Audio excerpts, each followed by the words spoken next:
We begin with a big win today for the Little Rock mayor and his proposed 1% sales tax increase. Today, union leaders for the city's police and firefighters announced their support for the hike. It's election season. Thanks for joining us tonight. Rolly Hoyt alongside Faith Woodard. Not everyone is convinced, though, as early voting starts next week. THV11's Ashley Godwin hears from those who are for and against this tax increase as the mayor makes his third attempt to try and hike prices in the city.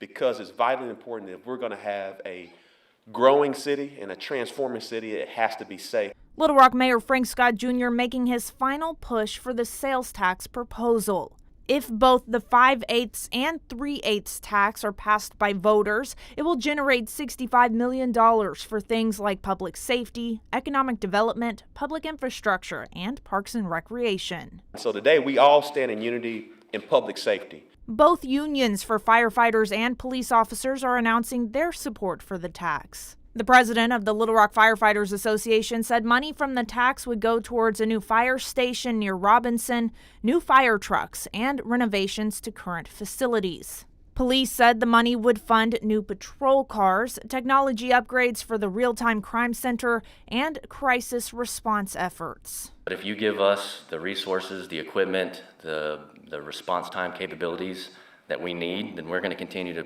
to give y'all the first-class fire department that you deserve. Having a better fleet on the road, having better technology, not only protects the officers, but it protects the citizens and allows us to give a better quality of service to the citizens of Little Rock. Mayor Frank Scott Jr. also announcing unanimous support from the city's board of directors. It takes those expenses off our budget, which means that we can take that money and we can then start dealing with roads and homelessness and streets and drainage where we couldn't before because that money went into these other areas. But not everyone is in favor of a tax increase. Christian Olson, who lives in Little Rock, questions the benefits of the tax during inflation. We think this is a terrible time to add to the cost of living. I know when I take my boys to go get a bite to eat and I look at the tax and the price, it kind of floors me, makes me a little sick each time. The Arkansas Community Organization and Citizens for an Affordable Little Rock have also announced they are against the tax.